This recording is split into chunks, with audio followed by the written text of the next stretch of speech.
South Africa ಮತ್ತು New Zealand ನಡುವಿನ semis ಕಾಳಗಕ್ಕಿಂತ ಜಾಸ್ತಿ ಭಾರತ ಹಾಗೆ ಇಂಗ್ಲೆಂಡ್ ನಡುವಿನ ಕದನವೇ ಹೈಪ್ ಕ್ರಿಯೇಟ್ ಮಾಡಿದೆ. ಯಾಕಂದ್ರೆ ಕಳೆದ 2 ಟೂರ್ನಿಗಳ ಚಾಂಪಿಯನ್ಸ್ ಇವರು. ಹಾಗೆ 3ನೇ ಬಾರಿ ಕೂಡ ಇದೇ ರಿಪೀಟ್ ಆಗುತ್ತಾ ಎನ್ನುವಂತ ಕ್ಯೂರಿಯಾಸಿಟಿಯೂ ಇದೆ. ಗುರುವಾರ ಮುಂಬೈನ ವಾಂಖೆಡೆ ಸ್ಟೇಡಿಯಂನಲ್ಲಿ ನಡೆಯಲಿರುವಂತ ಈ ಪಂದ್ಯದಲ್ಲಿ ಗೆದ್ದು ಫೈನಲ್ಗೆ ಯಾರು ಹೋಗ್ತಾರೆ? ಉಭಯ ತಂಡಗಳ ಸ್ಟ್ರೆಂತ್ ಅಂಡ್ ವೀಕ್ನೆಸ್ ಏನು? ಯಾರು ಗೇಮ್ ಚೇಂಜರ್ ಆಗ್ತಾರೆ ಅನ್ನೋ ಬಗ್ಗೆ ಈ ವಿಡಿಯೋದಲ್ಲಿ ಮಾಹಿತಿಯನ್ನ ನೀಡ್ತೀನಿ. ನಾನು ಶಾಂತ, ನೀವು ಸುದ್ಯಾನದ ಸಬ್ಸ್ಕ್ರೈಬರ್ ಆಗೋದಕ್ಕೆ ಮರಿಬೇಡಿ.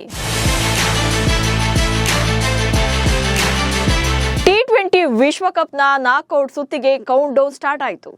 ನಾಳೆ ಅಂದ್ರೆ ಬುಧವಾರ ಮೊದಲ ಸೆಮಿಫೈನಲ್ ಕಾಳಗದಲ್ಲಿ ಈ ಟೂರ್ನಿಯಲ್ಲಿ ಅಜೇಯ ತಂಡವಾಗಿರುವಂತ ಸೌತ್ ಆಫ್ರಿಕಾ ಹಾಗೆ ನ್ಯೂಜಿಲೆಂಡ್ ತಂಡ ಕೋಲ್ಕತ್ತಾದಲ್ಲಿ ಮುಖಾಮುಖಿ ಆಗ್ತವೆ. ಹಾಗೆ ನೆಕ್ಸ್ಟ್ ಡೇ ಅಂದ್ರೆ ಗುರುವಾರ ಭಾರತ ಹಾಗೆ ಇಂಗ್ಲೆಂಡ್ ತಂಡಗಳು ಮುಂಬೈನಲ್ಲಿ ಫೈನಲ್ ಟಿಕೆಟ್ಗಾಗಿ ಫೈಟ್ ಮಾಡ್ತಾರೆ. ಸತತ 3ನೇ ಬಾರಿಗೆ ಸೆಮೀಸ್ನಲ್ಲಿ ಎದುರಾಗ್ತಾ ಇರುವಂತ ಆಂಗ್ಲರನ್ನ ಬಗ್ಗು ಬಡಿಯೋಕೆ ಭಾರತ ಕೂಡ ರೆಡಿಯಾಗಿದೆ. ಇಂಗ್ಲೆಂಡ್ ವಿರುದ್ಧದ ಈ ಪಂದ್ಯದಲ್ಲಿ ಭಾರತಕ್ಕೆ ಯಾರು ಸವಾಲ್ ಆಗಬಹುದು, ಹಾಗೆ ಏನು ಪ್ಲಸ್ ಆಗುತ್ತೆ ಅನ್ನೋದನ್ನ ನೋಡ್ತಾ ಹೋಗೋಣ. ಇಂಗ್ಲೆಂಡ್ ತಂಡದ ಪಾಲಿನ ಗೇಮ್ ಚೇಂಜರ್ ವಿಲ್ ಜಾಕ್ಸ್. ಈ ಬಾರಿಯ ಟೂರ್ನಮೆಂಟ್ ನಲ್ಲಿ ಇಂಗ್ಲೆಂಡ್ ಪರ ಅತ್ಯಂತ ಎಫೆಕ್ಟಿವ್ ಆಗಿ ಪರ್ಫಾರ್ಮ್ ಮಾಡ್ತಾ ಇರುವಂತಹ ಪ್ಲೇಯರ್ ಅಂದ್ರೆ ಅದು will Jacks. Nepal, Italy, Sri Lanka ಹಾಗೆ ನ್ಯೂಜಿಲೆಂಡ್ ವಿರುದ್ಧ ಪಂದ್ಯಗಳಲ್ಲಿ ಅದ್ಭುತ ಪ್ರದರ್ಶನದ ಮೂಲಕ ಪಂದ್ಯಶ್ರೇಷ್ಠ ಪ್ರಶಸ್ತಿಗಳನ್ನ ಪಡೆದಿದ್ದಾರೆ. ಅಂದ್ರೆ ಇಂಗ್ಲೆಂಡ್ ತಂಡ ಆಡಿರುವಂತ 7 ಪಂದ್ಯಗಳಲ್ಲಿ 4 ಸಲ will Jacks man of the match ಆಗಿದ್ದಾರೆ. ಶೇನ್ ವ್ಯಾಟ್ಸನ್ ಆದ್ಮೇಲೆ ಮೆನ್ಸ್ T20 ವಿಶ್ವಕಪ್ನಲ್ಲಿ ಒಂದೇ ಆವೃತ್ತಿಯಲ್ಲಿ 4 ಸಲ ಈ ಪ್ರಶಸ್ತಿಯನ್ನ ಗೆದ್ದಿರುವಂತ 2ನೇ ಆಟಗಾರ ಈತ. ಅದು ಕೂಡ 7ನೇ ಕ್ರಮಾಂಕದಲ್ಲಿ ಬ್ಯಾಟಿಂಗ್ಗೆ ಬರುವಂತ ಜಾಕ್ಸ್ ತುಂಬಾನೇ ಕ್ರೂಷಿಯಲ್ ಟೈಮಲ್ಲಿ ಪಂದ್ಯವನ್ನ ಗೆಲ್ಲಿಸಿಕೊಡ್ತಿದ್ದಾರೆ. ಬ್ಯಾಟಿಂಗ್ ಅಷ್ಟೇ ಅಲ್ಲದೆ ಬೌಲಿಂಗ್ ನಲ್ಲೂ ಕೂಡ ತುಂಬಾನೇ ಎಫೆಕ್ಟಿವ್ ಆಗಿದ್ದಾರೆ. ಒಟ್ಟಾರೆ ಈ ಸೀಸನ್ ನಲ್ಲಿ 191 ರನ್ ಗಳಿಸಿದ್ದು ಡೆತ್ ಓವರ್ಗಳಲ್ಲೇ 167 ರನ್ಸ್ ಅವರ ಬ್ಯಾಟ್ ಇಂದ ಬಂದಿದೆ. ಸೊ ಈ ಸ್ಲಾಟ್ ಅಲ್ಲಿ ಈ ಟೂರ್ನಿಯಲ್ಲಿ ಗಳಿಸಿರುವಂತಹ ಹೈಯೆಸ್ಟ್ ಸ್ಕೋರ್ ಇದು. ಸೊ ಇದೇ ಜಾಕ್ಸ್ ಭಾರತ ವಿರುದ್ಧದ ಪಂದ್ಯದಲ್ಲೂ ಕೂಡ ಕ್ರೂಷಿಯಲ್ ಟೈಮ್ ಅಲ್ಲಿ ಇಂಗ್ಲೆಂಡ್ ಪರ ಗೇಮ್ ಚೇಂಜರ್ ಆಗಬಹುದು. ಸೊ ಈತನ ವಿಕೆಟ್ ಪಡೆಯೋ ಬಗ್ಗೆ ಕೂಡ ಭಾರತದ ಬೌಲಿಂಗ್ ಸ್ಕ್ವಾಡ್ ಗ್ರೌಂಡ್ ವರ್ಕ್ ಮಾಡಬೇಕಾಗುತ್ತೆ. ಜೊತೆಗೆ ಬೌಲಿಂಗ್ ನಲ್ಲೂ ಡೇಂಜರಸ್ ಆಗಿರುವಂತಹ ವಿಲ್ ಜಾಕ್ಸ್ ಈ ಸಲ 7 ವಿಕೆಟ್ ಗಳನ್ನ ಪಡ್ಕೊಂಡಿದ್ದಾರೆ. ಪ್ರಸ್ತುತ IPL ನಲ್ಲಿ ಮುಂಬೈ ಟೀಮ್ ನಲ್ಲಿರುವಂತಹ ವಿಲ್ ಜಾಕ್ಸ್ಗೆ ಪಂದ್ಯ ನಡೀತಾ ಇರುವಂತಹ ವಾಂಖೆಡೆ ಪಿಚ್ ನ ಆಳ ಅಗಲ ಎಲ್ಲೋ ಕೂಡ ತಿಳ್ಕೊಂಡಿರ್ತಾರೆ. ಪವರ್ ಪ್ಲೇ ನಲ್ಲಿ ಜೋಫ್ರಾ ಆರ್ಚರ್ ಪವರ್ ಶೋ. ಇನ್ನು ಇಂಗ್ಲೆಂಡ್ ತಂಡದಲ್ಲಿರುವಂತಹ ಮತ್ತೊಬ್ಬ ಡೇಂಜರಸ್ ಪ್ಲೇಯರ್ ಅಂದ್ರೆ ಅದು ಜೋಫ್ರಾ ಆರ್ಚರ್. ಈ ಬಾರಿಯ ಟೂರ್ನಿಯಲ್ಲಿ ಪವರ್ ಪ್ಲೇನ ಸೂಪರ್ ಹೀರೋ ಕೂಡ ಇದ್ದಾನೆ. ಪ್ರಸ್ತುತ ಟೂರ್ನಿಯಲ್ಲಿ 10 ವಿಕೆಟ್ ಗಳನ್ನ ತಗೊಂಡಿದ್ದಾರೆ. ಇಂಟ್ರೆಸ್ಟಿಂಗ್ ವಿಚಾರ ಅಂದ್ರೆ ಈ 10 ವಿಕೆಟ್ ಗಳಲ್ಲಿ 8 ವಿಕೆಟ್ ಗಳನ್ನ ಮೊದಲ 6 ಓವರ್ಗಳಲ್ಲೇ ತಗೊಂಡಿದ್ದಾರೆ. ಅಂದ್ರೆ ಪವರ್ ಪ್ಲೇ ನಲ್ಲಿ ಬರುವಂತಹ ಬ್ಯಾಟರ್ ಗಳಿಗೆ ಪೆವಿಲಿಯನ್ ಕಡೆ ದಾರಿ ತೋರಿಸ್ತಿದ್ದಾರೆ. ಅಂಡ್ ಪವರ್ ಪ್ಲೇ ನಲ್ಲಿ ಅತಿ ಹೆಚ್ಚು ಡಾಟ್ ಬಾಲ್ ಗಳನ್ನ ಹಾಕಿದ್ದಾರೆ. ಸೊ ಆರ್ಚರ್ ಮೊದಲ 6 ಓವರ್ಗಳಲ್ಲಿ ಈ ಕಳೆದ 7 ಪಂದ್ಯಗಳಲ್ಲಿ 114 ಎಸೆತಗಳಲ್ಲಿ 66 ಡಾಟ್ ಬಾಲ್ ಗಳನ್ನ ಬೌಲ್ ಮಾಡಿದ್ದಾರೆ. ಸೊ ಟೀಮ್ ಇಂಡಿಯಾ ಪರ ಈ ಟೂರ್ನಿಯಲ್ಲಿ ಆರಂಭಿಕ ಜೋಡಿಯಲ್ಲಿ ಒಬ್ಬರ ವಿಕೆಟ್ ಬೇಗನೆ ಬೀಳ್ತಾ ಇದೆ. ಸೊ ಜೋಫ್ರಾ ಆರ್ಚರ್ ಭಾರತದ ವಿರುದ್ಧ ಪವರ್ ಪ್ಲೇ ನಲ್ಲಿ ವಿಕೆಟ್ ಗಳನ್ನ ತೆಗೆದ್ರೆ ಭಾರತ ತಂಡವನ್ನ ನಿಜಕ್ಕೂ ಕೂಡ ಪ್ರೆಷರ್ ನಲ್ಲಿ ಸಿಲುಕಿಸಬಹುದು. ಇಂಟ್ರೆಸ್ಟಿಂಗ್ ವಿಚಾರ ಅಂದ್ರೆ ವೆಸ್ಟ್ ಇಂಡೀಸ್ ವಿರುದ್ಧ ಅಜೇಯ 97 ರನ್ ಗಳಿಸಿದ್ದ ಸಂಜು ಸ್ಯಾಮ್ಸನ್ ಅವರನ್ನ 5 T20 ಅಂತಾರಾಷ್ಟ್ರೀಯ ಪಂದ್ಯಗಳಲ್ಲಿ 3 ಸಲ ಜೋಫ್ರಾ ಔಟ್ ಮಾಡಿದ್ದಾರೆ. ಹೀಗಾಗಿ ಸಂಜು ಕೂಡ ಮುಂದಿನ ಪಂದ್ಯದಲ್ಲಿ ಎಚ್ಚರಿಕೆಯಿಂದ ಆಡಬೇಕಾಗುತ್ತೆ. At the same time Jofra bowling ನಲ್ಲಿ ತುಂಬಾನೇ ದುಬಾರಿಯಾಗಿದ್ದಾರೆ. ಕಳೆದ 2 ಪಂದ್ಯಗಳಲ್ಲಿ 90 ರನ್ಗಳನ್ನ ಬಿಟ್ಕೊಟ್ಟಿದ್ದಾರೆ. ಸೊ ಇದು ಭಾರತದ ಟಾಪ್ ಆರ್ಡರ್ ಬ್ಯಾಟರ್ ಗಳಿಗೆ ಅಗ್ರೆಸಿವ್ ಆಗಿ ರನ್ ಗಳಿಸೋಕೆ ಅಥವಾ ಬ್ಯಾಟ್ ಬೀಸೋಕೆ ಸಹಾಯವನ್ನ ಮಾಡಬಹುದು. ಇಂಗ್ಲೆಂಡ್ ಟಾಪ್ ಆರ್ಡರ್ ನಿಂದ ಬರುತ್ತಾ ಬಿಗ್ ಸ್ಕೋರ್.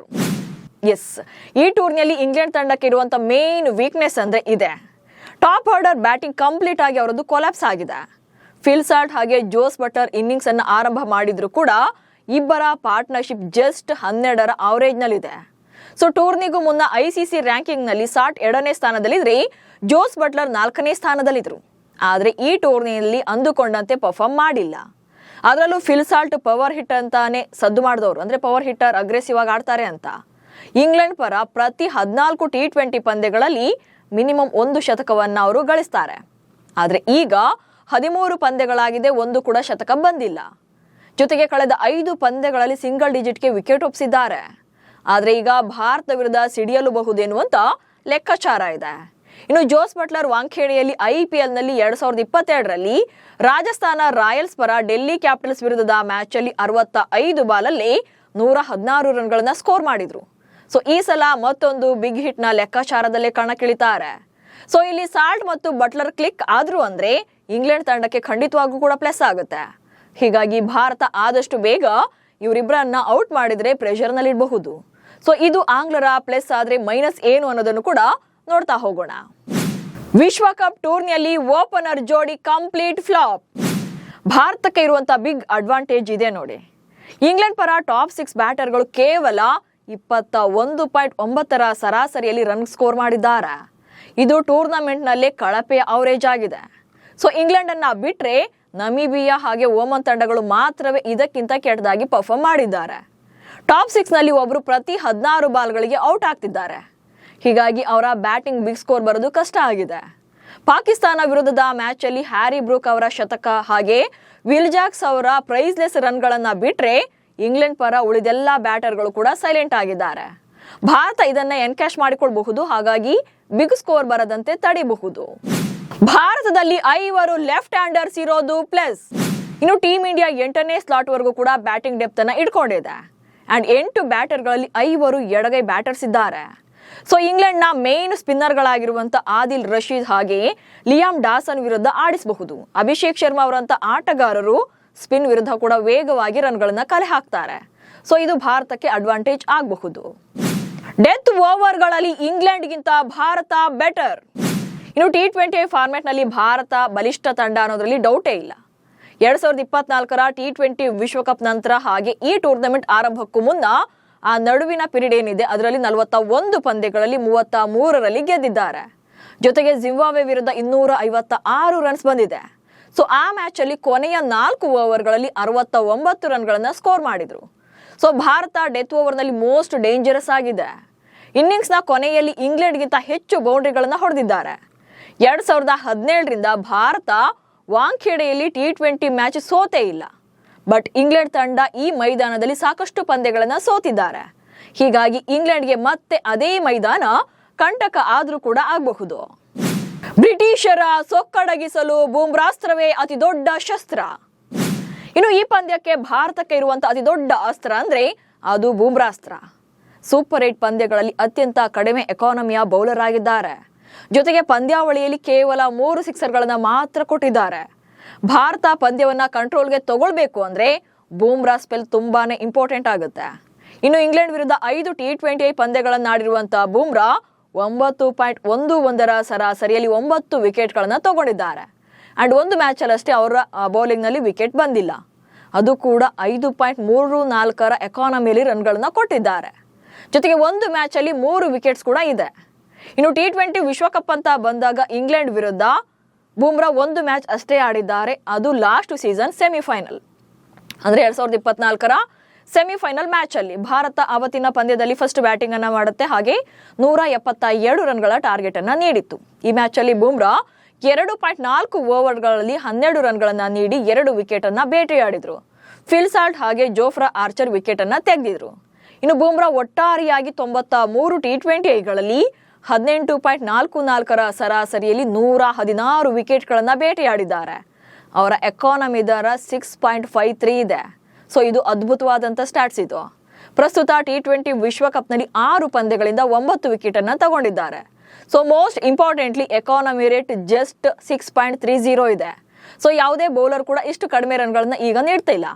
ಬುಮ್ರಾ ಜೊತೆ ವರುಣ್ ಚಕ್ರವರ್ತಿ ಹಾಗೆ ಹರ್ಷದೀಪ್ ಸಿಂಗ್ ಕೂಡ ಕ್ರೂಷಿಯಲ್ ಟೈಮಲ್ಲಿ ವಿಕೆಟ್ಸ್ ಅನ್ನ ತೆಗೆದು ಬಿಗ್ ಬ್ರೇಕ್ ಥ್ರೂಗಳನ್ನ ತಂದುಕೊಡ್ತಿದ್ದಾರೆ. ಅಂಡ್ ಪಂದ್ಯ ನಡೆಯಲಿರುವಂತಹ ವಾಂಖೇಡೆ ಪಿಚ್ ನಲ್ಲಿ ಈ ಇಬ್ಬರ ಸ್ಪೆಲ್ ಕೂಡ ಇಂಪಾರ್ಟೆಂಟ್ ಆಗುತ್ತೆ. ಜೊತೆಗೆ ವಾಂಖೇಡೆ ಪಿಚ್ ಭಾರತಕ್ಕೆ ಪ್ಲಸ್ ಆಗುವಂತ ಎಲ್ಲಾ ಲಕ್ಷಣಗಳಿವೆ. ಸೂರ್ಯ, ತಿಲಕ್, ಪಾಂಡ್ಯ, ಬುಮ್ರಾಗೆ ವಾಂಖೇಡೆ ಹೋಮ್ ಪಿಚ್. ಇನ್ನು ಆಟಗಾರರ ಜೊತೆ ವಾಂಖೇಡೆ ಪಿಚ್ ಕೂಡ ಭಾರತಕ್ಕೆ ಪ್ಲಸ್ ಆಗುತ್ತೆ. ಯಾಕಂದ್ರೆ ವಿಶ್ವಕಪ್ ನಲ್ಲಿ ಭಾರತ ಪರ ಆಡ್ತಾ ಇರುವಂತ ಅದು 4 ಪ್ಲೇಯರ್ಗಳಿಗೆ, ಅದು ಕೂಡ ಪ್ಲೇಯಿಂಗ್ 11 ನಲ್ಲಿ ಇರುವಂತ 4 ಆಟಗಾರರಿಗೆ ಈ ಮೈದಾನ IPL ನಲ್ಲಿ ಹೋಮ್ ಪಿಚ್ ಆಗಿದೆ. ಮುಂಬೈ ತಂಡದ ಪರ ಆಡ್ತಾ ಇರುವಂತ ಸೂರ್ಯಕುಮಾರ್ ಯಾದವ್, ತಿಲಕ್ ವರ್ಮಾ, ಹಾರ್ದಿಕ್ ಪಾಂಡ್ಯ ಹಾಗೆ ಜಸ್ಪ್ರೀತ್ ಬುಮ್ರಾ ಇದೇ ಮೈದಾನದಲ್ಲೇ ಹೆಚ್ಚಿನ ಮ್ಯಾಚ್ ಗಳನ್ನ ಆಡಿ ಈ ಪಿಚ್ ನ ಆಳಾಗಲ ಎಲ್ಲವನ್ನು ಕೂಡ ಕಂಪ್ಲೀಟ್ ಆಗಿ ತಿಳ್ಕೊಂಡಿರ್ತಾರೆ. ಸೊ ಇಂಗ್ಲೆಂಡ್ ವಿರುದ್ಧ ಯಾರ ವಿರುದ್ಧ ಯಾವ ತರ ಬ್ಯಾಟಿಂಗ್ ಮಾಡಬೇಕು, ಜೊತೆಗೆ ಬೌಲಿಂಗ್ ಮಾಡಬೇಕು ಎನ್ನುವಂತ ಗ್ರೌಂಡ್ ವರ್ಕ್ ಕೂಡ ಮಾಡಿಕೊಳ್ಳೋಕೆ ಈಸಿ ಆಗುತ್ತೆ. ಸೊ ಈ ಎಲ್ಲಾ ಸ್ಟಾಟ್ಸ್ ಅನ್ನ ನೋಡಿದಾಗ ಇಂಗ್ಲೆಂಡ್ಗಿಂತ ಭಾರತವೇ ಎಲ್ಲದರಲ್ಲೂ ಕೂಡ ಬೆಟರ್ ಇದೆ. ಯಾಕಂದ್ರೆ ಆಂಗ್ಲರ ಪಡೆಯಲ್ಲಿ ಪ್ಲಸ್ಗಿಂತ ಮೈನಸ್ ಜಾಸ್ತಿ ಕಾಣಿಸ್ತಾ ಇದೆ. ಹಾಗಂತ ಭಾರತೀಯರು ಯಾಮಾರಬಾರದು ಅಷ್ಟೇ, ಜೊತೆಗೆ ಓವರ್ ಕಾನ್ಫಿಡೆನ್ಸ್ ಅನ್ನ ಬಿಡಬೇಕಾಗುತ್ತೆ. ಸೊ ಟೂರ್ನಿಯಲ್ಲಿ ಸತತ 3ನೇ ಸಲ ಸೆಮೀಸ್ ನಲ್ಲಿ ಮುಖಾಮುಖಿ ಆಗ್ತಾ ಇರುವಂತ ಈ ಮ್ಯಾಚ್ ಅಲ್ಲಿ ಭಾರತವೇ ಗೆದ್ದು ಚಾಂಪಿಯನ್ ಪಟ್ಟಕ್ಕೂ ಏರಲಿ ಅಂತ ನಾವು ಕೂಡ ವಿಶ್ ಮಾಡೋಣ. ನಮಸ್ಕಾರ.